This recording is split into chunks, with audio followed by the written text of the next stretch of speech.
Pimpinan DPRD hadiri HUT TNI ke-76 di Makodam 4 Diponegoro. Pansus kaji penyusunan struktur organisasi tata kerja ke Jawa Timur. Sistem terintegrasi jadi kunci kemudahan berizin. Integrasikan desa wisata dengan latihan berkuda. Bahas kualitas kinerja bank bersama BPD DIY. Komisi D soroti pengelolaan air limbah. Komisi E diskusikan PUG bersama DP3AK Jawa Timur. Hai Dulu Jateng, apa kabar hari ini? Selama beberapa menit ke depan, Parlemen Inframe akan menemani Anda dengan rangkaian informasi kegiatan DPRD Provinsi Jawa Tengah bersama saya Bintari Setia. Saya Renaldo Eka dan inilah Parlemen Inframe selengkapnya.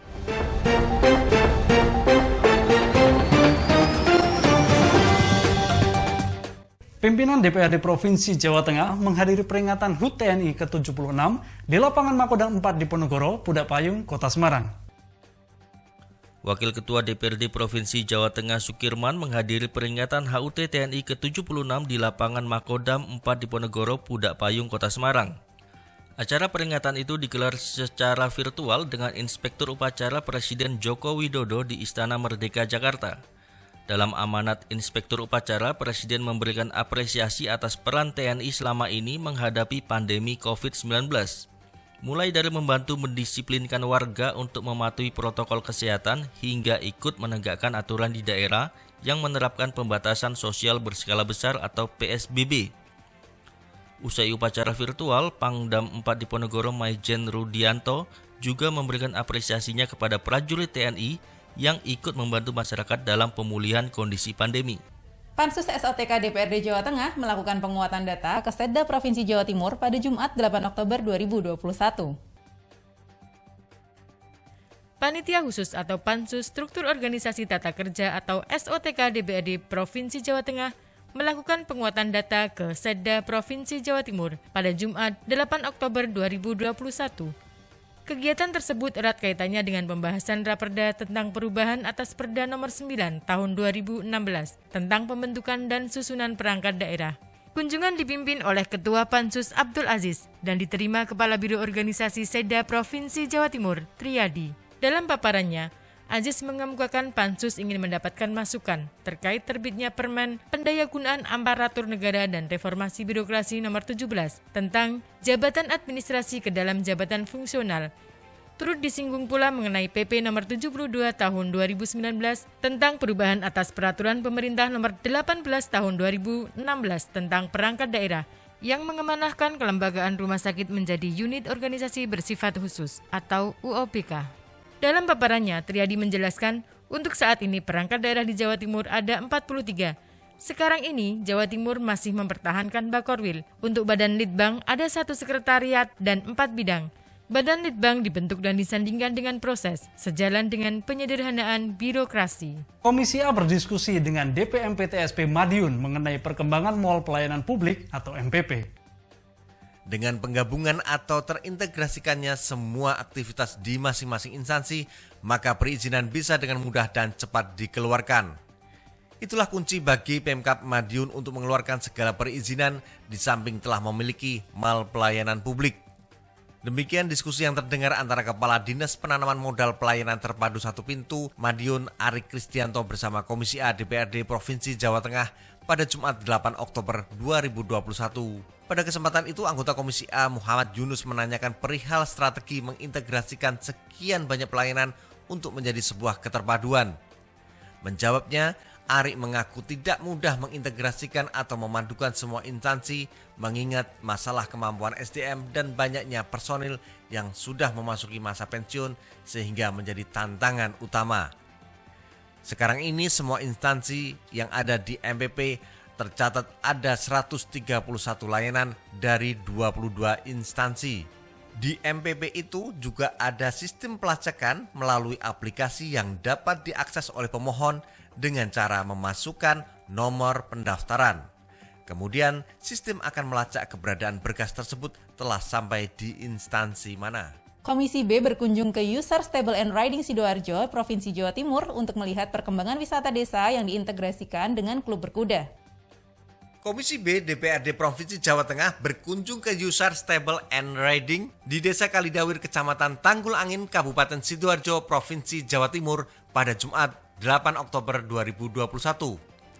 Kunjungan itu dilakukan dalam rangka melihat perkembangan wisata desa diintegrasikan dengan klub berkuda YSR yang merupakan tempat untuk pembinaan atlet-atlet cabang olahraga berkuda.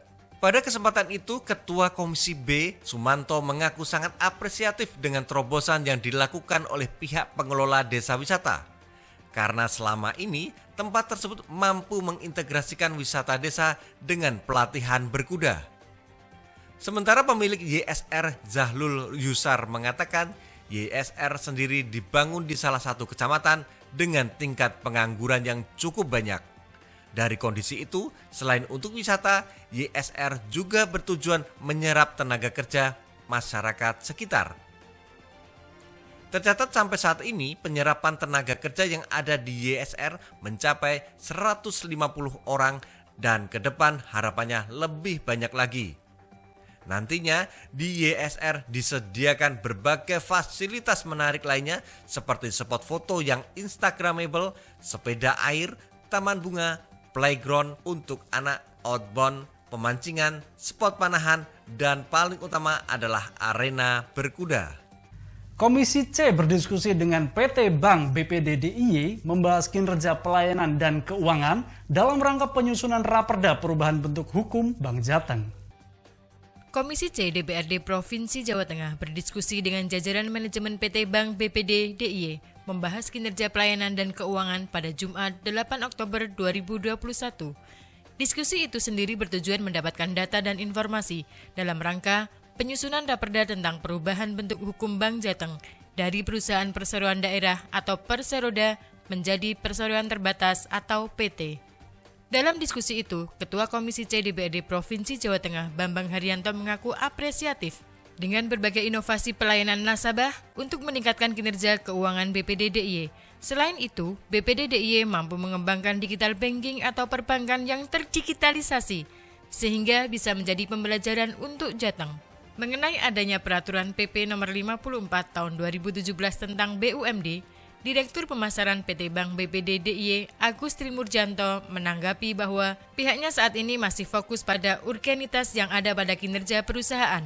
Salah satunya, pelayanan masyarakat selama pandemi agar masyarakat tetap terlayani. Dalam hal pengembangan bisnis, kini BPD DIY sudah mempunyai 6 aplikasi online yang memudahkan akses masyarakat. Komisi D menyoroti persoalan pengelolaan air limbah dengan berdiskusi di Balai Pialam Sewon, Bantul, Provinsi DIY. Pengelolaan air limbah perlu mendapat perhatian lebih dari semua pihak guna mendukung kelestarian lingkungan hidup.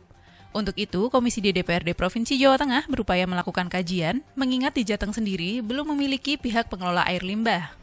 Dalam upayanya itu, Komisi D melakukan diskusi dengan Balai Pengelola Infrastruktur Air Limbah dan Air Minum Perkotaan atau Balai Pialam di Kecamatan Sewon, Kabupaten Bantul, Provinsi DIY pada Jumat 8 Oktober 2021 membahas pola pengelolaan air limbah.